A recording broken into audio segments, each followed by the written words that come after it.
मैं दिव्यांशी श्रीवास्तव आप सभी का स्वागत करती हूँ स्टडी आईक्यू पे। आज इस इंटरव्यू सेशन में हमारे साथ जुड़े हैं अमिताभ गांगुली जी, जिन्होंने West Bengal civil service group A में रैंक 4 हासिल की है। बहुत बहुत बधाई अमिताभ जी और स्वागत है आपका स्टडी आईक्यू पर। Thank you, ma'am, and it's a pleasure. And thanks for reaching me out and having me here. Amitabh ji के बारे में बता दूं तो he is a mechanical engineer. उन्होंने अपने इंजीनियरिंग के बाद टाटा में भी काम किया। उसके बाद अभी ही is currently working as junior engineer in Indian Railways. Civil services की जब हम बात करते हैं तो ये एक बहुत बड़ा सपना होता है, और अगर सपना पूरा हो जाए इतनी शानदार सफलता के साथ रैंक 4, तो ये उससे भी इनक्रेडिबल बात होती है। अमित जी, सिविल सर्विस का सपना क्यों? वैसे तो सिविल सर्विसेज के बारे में मुझे बहुत ज़्यादा पहले नॉलेज नहीं थी, क्योंकि मेरे फैमिली में ऐसा कोई भी सिविल सर्वेंट नहीं था, और स्कूल में भी जो मेरे दोस्त थे उनमें से भी ऐसा सपना किसी और ने देखा नहीं था। तो I was a loan warrior in this field, और मैंने भी पहले सबकी तरह इंजीनियरिंग की। उसके बाद इंजीनियरिंग जॉब में मैं गया। इंजीनियरिंग जॉब में जाते वक़्त मुझे काफ़ी लोगों ने वहाँ पे मुझे इन्फ्लुएंस किया। जैसे वहाँ मैंने देखा कि लोग ऐसे एग्ज़ाम्स के लिए प्रिपेयर करते हैं। तो एट द एज ऑफ 24-25 मैंने पहली बार सिविल सर्विसेज के बारे में जाना, और उसके बाद मैंने प्रिपरेशन स्टार्ट किया, और अराउंड 2017 जनवरी मैंने पहली बार सिविल सर्विसेज के लिए मतलब एक प्रिपरेशन अपना चालू किया। 2017 में मैंने कोई भी एग्जाम नहीं दिया था। मुझे लगा कि मुझे 1 साल चाहिए अपने आप को प्रिपेयर करने के लिए, और फिर 2018 में मैंने पहली बार सिविल सर्विसेज दिया, वेस्ट बंगाल WBCS। तो उसमें मैंने प्रीलिम्स क्रॉस किया था, लेकिन मेंस मेरा क्वालिफाई नहीं हुआ था। फिर मैंने 2019 में एक और अटेम्प्ट दिया। 2019 में फिर मेरा प्रीलिम्स, मेंस और इंटरव्यू तीनों क्वालिफाई हो गया, और अभी मैं मुझे रेवेन्यू सर्विसेज मिल गई। 24-25 साल की उम्र में आपको पता चला सिविल सर्विसेज के बारे में। अब ये बहुत जरूरी हो जाता है कि आप अप्रोच कैसे करें, कैसे अप्रोच किया एग्जामिनेशन को? सबसे पहले तो मुझे जो लगता है कि सबसे बड़ा जोखिम है कोई भी जोखिम ना उठाने। तो जोखिम तो उठाना था, क्योंकि मुझे एक लार्जर एरिना चाहिए था अपने आप को एक्सपोज़र देने के लिए। तो मुझे सिविल सर्विसेज जो है, ऐसा लगा कि ये मेरे जो कॉग्निटिव स्किल्स हैं उनको ये बढ़ावा देगा, और मुझे इस फील्ड में आके, एडमिनिस्ट्रेशन में आके काम करने में अच्छा लगेगा। तो इसीलिए सिविल सर्विसेज एक सपना तो था, लेकिन सपने को मैंने एक एम्बिशन में बदला, एक प्लान उसके लिए फॉर्मुलेट किया। और फिर डर तो ज़रूर था, क्योंकि अ, अगर ये फेल हो जाए तो एक लाइफ के कई सारे साल आप इन्वेस्ट करते हैं जो आपको वापस नहीं मिलने वाले, वो भी आपके यूथ की।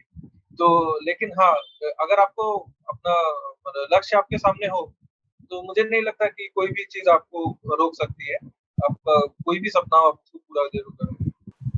आप ऑलरेडी जॉब कर रहे थे, एक बहुत ही अच्छा जॉब करियर आपके पास था। उसके बाद सिविल सर्विसेज चुनना, अब कैसे आप मैनेज करते थे? हम एग्जामिनेशन की स्ट्रैटेजी पर भी आएंगे, बट मैं बहुत ही इंक्विजिटिव हूँ आपकी शेड्यूल जानने के लिए, क्योंकि रेलवे की जॉब अपने आप में एक बहुत हेक्टिक है, ऊपर से इतना बड़ा examination West Bengal civil service. सबसे पहले तो जो मैंने पहले जो जॉब की थी टाटा में, वो भी एक 9 आवर्स जॉब थी, और 6 डेज अ वीक, और मुझे वीक में केवल 1 ही दिन ऑफ मिलता था।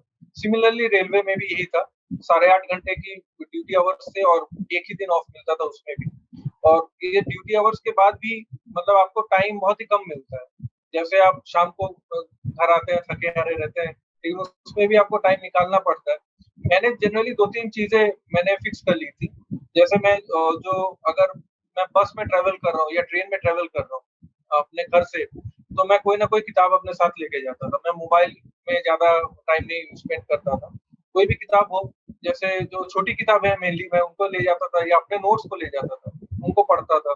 ऑफ़िस में भी मैं जो लंच पीरियड रहता है, उसमें मैं अगर 1 घंटा मुझे मिले तो मैं 5 मिनट में लंच खत्म कर लेता था, और बाकी 55 मिनट्स में पढ़ता था। और फिर घर आके भी मुझे ज़्यादा टाइम नहीं मिलता था, हो सके दिन में 3 या साढ़े 3 घंटे घर आके मिलते थे।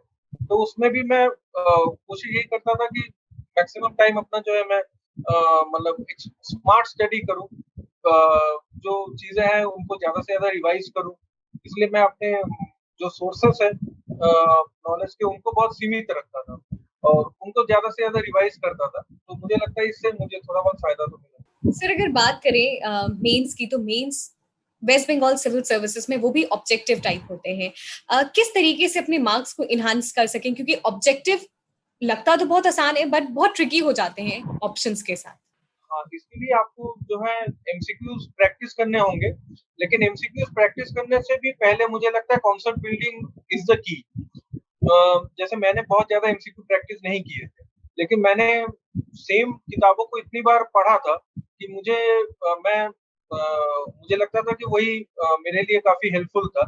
लेकिन अगर आप एमसीक्यू प्रैक्टिस करना चाहते हैं तो प्रीवियस ईयर्स क्वेश्चन जो है वेस्ट बंगाल सिविल सर्विसेज के पिछले 6-7 सालों के अगर आप निकाल लें तो आई थिंक वो आपको एक दिशा देंगे, आपको कौन से एरिया पे ज्यादा फोकस करना है ये आपको बड़ी आसानी से वहां मालूम चल जाएगा। तो इसीलिए प्रीवियस ईयर क्वेश्चन बहुत इंपॉर्टेंट है।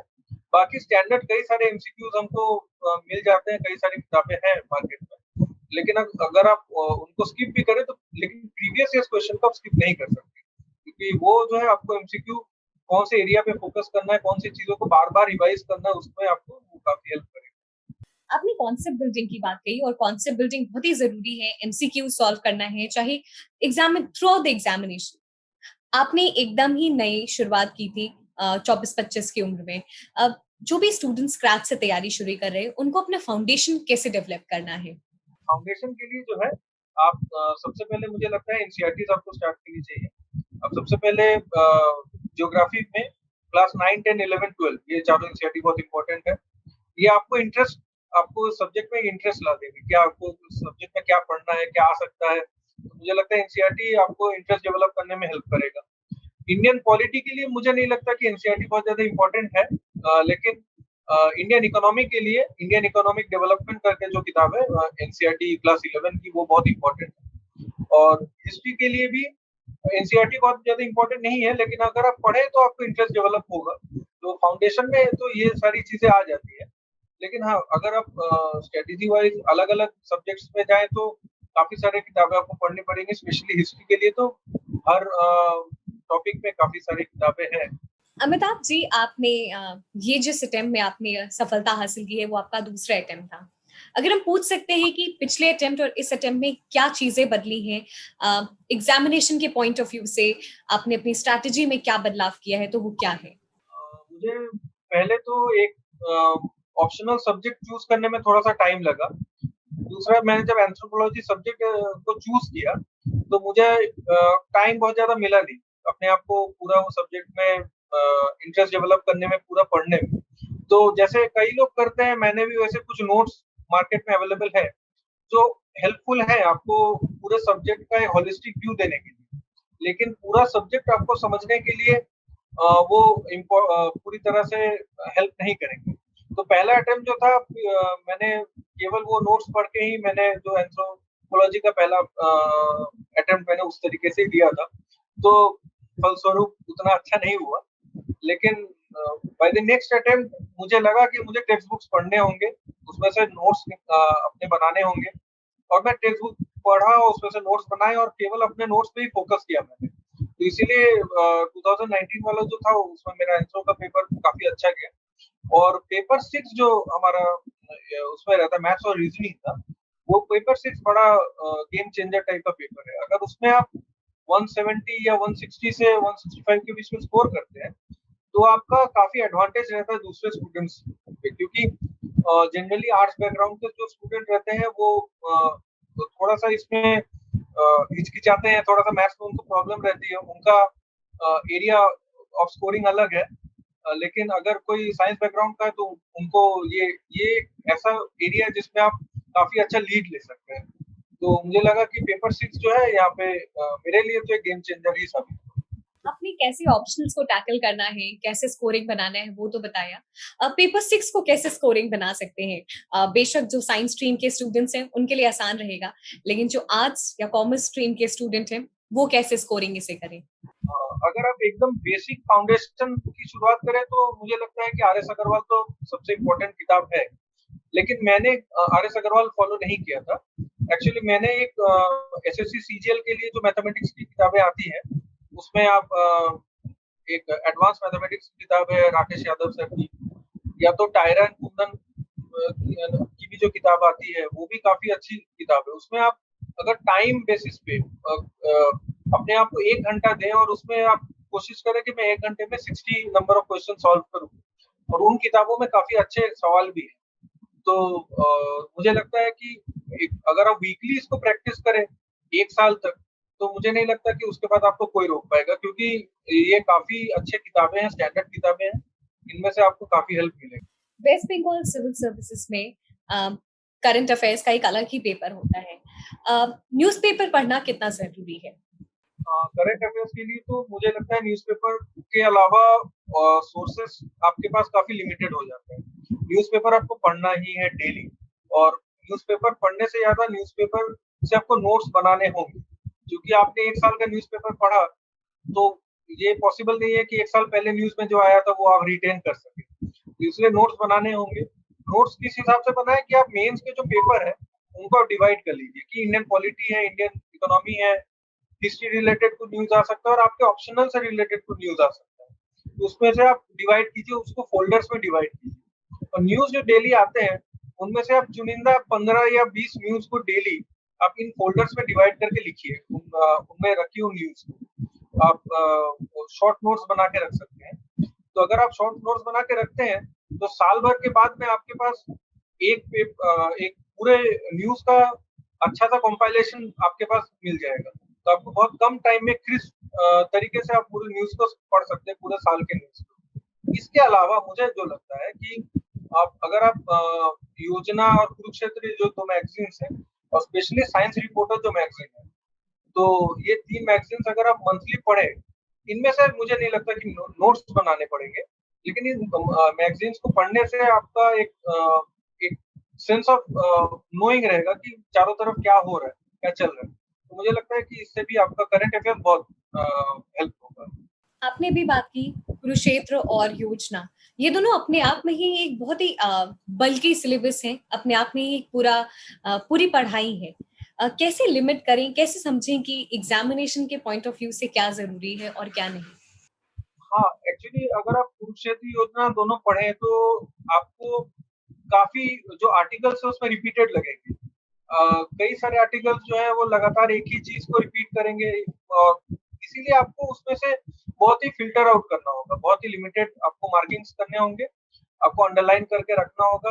आपको मैं श्योर हूँ कि अगर आप 10 आर्टिकल पढ़े तो उसमें से शायद 2 या 3 आर्टिकल ही आपको ऐसा लगेंगे जो पूरी तरह से यूनिक है, बाकी तो रिपीटेड वही सोर्सेस रिपीट कर रहे होंगे।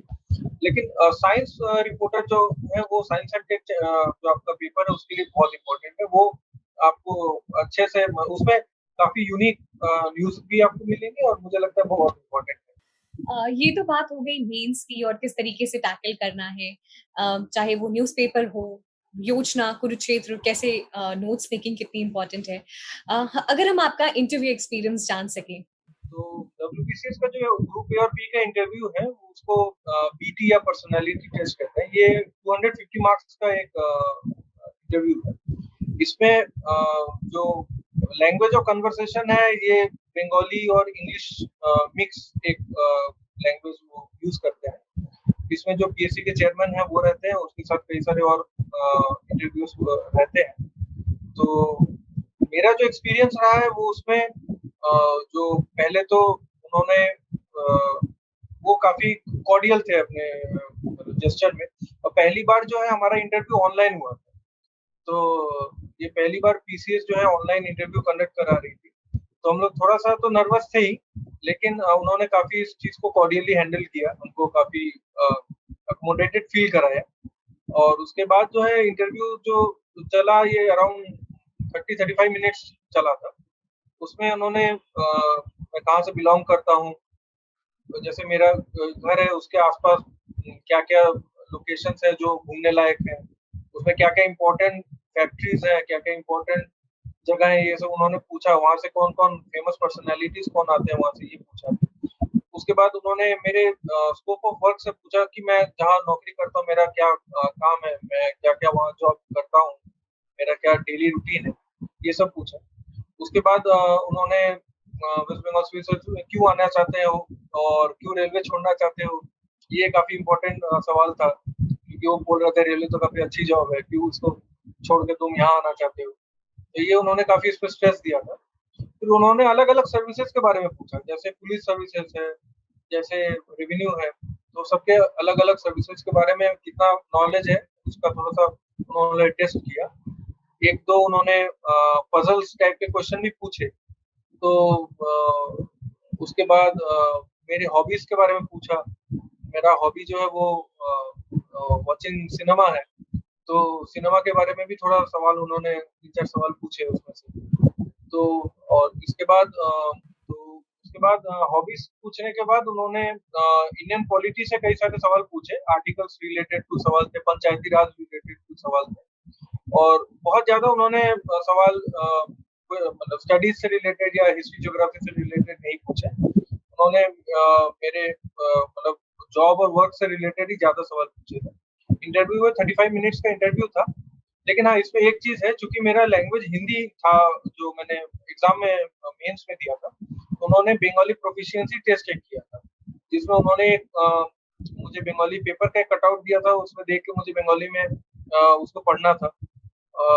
बावजूद इसके कि मैं बंगाली हूँ और मैंने पूरा ऑलमोस्ट इंटरव्यू बंगाली में ही दिया था, फिर भी उन्होंने ये टेस्ट किया था। और बाकी एक उन्होंने मुझे बंगाली लिखने का भी एक डिक्टेशन दिया था, उसको मुझे लिख के उनको व्हाट्सएप में फिर एक नंबर दिया था, उसमें मुझे व्हाट्सएप करके भेजना था। तो ये बोथ रिटन और ओरल एक टेस्ट भी हुआ था। तो उसके बाद ही इंटरव्यू जो है 35 मिनट्स में ये इंटरव्यू ओवर हो गया। आपने जिस तरीके से अलग-अलग एस्पेक्ट्स की बात बताई, कैसे किन डोमेन से क्वेश्चंस आपसे पूछे गए, ये सभी West Bengal civil service aspirant को काफी हेल्प करेगा, जो हमेशा कंफ्यूज रहते हैं, क्योंकि इंटरव्यू एक बहुत ही ट्रिकी स्टेज होता है। आप प्रेडिक्ट नहीं कर सकते, लेकिन आप इन डोमेन्स को जरूर तैयार कर सकते हैं एग्जामिनेशन में अच्छा करने के लिए, इंटरव्यू में अच्छा करने के लिए। और आपने बहुत ही कॉम्प्रिहेंसिव ओवरव्यू भी दिया। अमिताभ जी, कैसे स्टडी आईक्यू आपकी जर्नी में साथ रहा है? स्टडी आईक्यू को मैं बहुत पहले से ही फॉलो करता हूँ। करंट अफेयर्स वगैरह तो स्टडी आईक्यू में काफ़ी अच्छे रहते हैं। जैसे मैंने जब प्री भी देता हूँ, जब मेंस के भी पहले जो करंट अफेयर्स वाला टॉपिक है, specially West Bengal current affairs के जो टॉपिक है, वो काफ़ी अच्छे इसमें कवर किए जाते हैं। लेकिन मुझे स्पेशली फ़ायदा हुआ था इंटरव्यू के समय, क्योंकि इंटरव्यू पे फ़ोकस जो रहता है वो पिछले 3-4 महीने में जो पॉलिटिकल सिनेरियो कहिए या जियोपॉलिटिकल सिनेरियो जो भी चल रहा है हमारे कंट्री में, स्पेशली स्टेट में, तो उसपे फोकस काफ़ी ज़्यादा रहता है उनका। तो इसमें मुझे स्टडी आईक्यू का काफ़ी हेल्प मिला और स्टडी आईक्यू ने डेली उसमें, जैसे अंकित अग्रवाल सर हैं, गौरव गर्ग सर हैं, इनका डेली ही कई कई सारे वीडियोज़ ये अपलोड करते हैं। अगर हम उसको केवल फॉलो करें फॉर इंटरव्यू, मुझे नहीं लगता नोट्स बनाने इम्पोर्टेंट है, लेकिन अगर आप उसको डेली फॉलो भी करते हैं, तो आपके एक साइकी में कहीं वो बैठ जाता है। इंटरव्यू में काफ़ी आपका आंसर जो है कॉम्प्रिहेंसिव होता है, मतलब आप कई सारी चीज़ों को कवर करके एक आंसर आपका राउंड अप कर सकते हैं। तो मुझे इसलिए स्टडी आईक्यू का जो करंट अफेयर्स का जो काफ़ी सारे फ्री वीडियोज़ जो अवेलेबल है, वो भी मुझे लगता है कि काफ़ी लोगों को मतलब हेल्प करेगा in all the 3 tyres of the exam, चाहे वो प्री हो, मेंस हो या इंटरव्यू हो, काफ़ी हेल्पफुल है। Thank you so much Amitabh ji, हमारे साथ आज जुड़ने के लिए, हमारे साथ जितने भी एस्पिरेंट्स जुड़े हैं उनको अपनी स्टोरी से इंस्पायर करने के लिए, अपनी जर्नी से किस तरीके से एग्जामिनेशन की स्ट्रैटेजी बनानी है। Thank you once again and the entire team wishes you all the very best. Thank you, Divyanshi ma'am, and thank you team Study IQ for giving me a platform like this, because मुझे लगता है कि ये एक ऐसा platform है जिसको कई सारे लोग सुनते हैं, कई सारे एस्पिरेंट्स हैं जिनके लिए केवल शायद यूट्यूब ही एक ऐसा माध्यम है जिसमें से वो कई सारी ऐसी चीजें हैं जो शायद बुक्स नहीं अफोर्ड कर सकते हो या कोचिंग नहीं अफोर्ड कर सकते हो, उनके लिए एक गाइडेंस बहुत इंपॉर्टेंट हो जाता है। तो मुझे लगता है कि अगर कुछ भी मेरे कहने से अगर कोई भी गाइडेड हो फील करता है कि लगता है कि हाँ ये एग्जाम वो क्रैक कर सके, तो मुझे लगता है कि ये मेरे लिए काफी अच्छा होगा। और दूसरा है कि अ, मैं एक चीज ही केवल कहना चाहता हूँ कि अगर मैं कर सकता हूँ तो कोई भी कर सकता है। तो अपने आप पे कॉन्फिडेंस रखना बहुत इंपॉर्टेंट है, और अगर आप कॉन्फिडेंट है, अगर आप प्रैक्टिस करते हैं, तो आप कोई भी एग्जाम निकाल सकते हैं, कोई भी एग्जाम मुश्किल नहीं है। तो इसलिए मुझे लगता है कि आपको अपने पे कॉन्फिडेंस रखना ही सबसे इम्पोर्टेंट है। Thank you so much once again.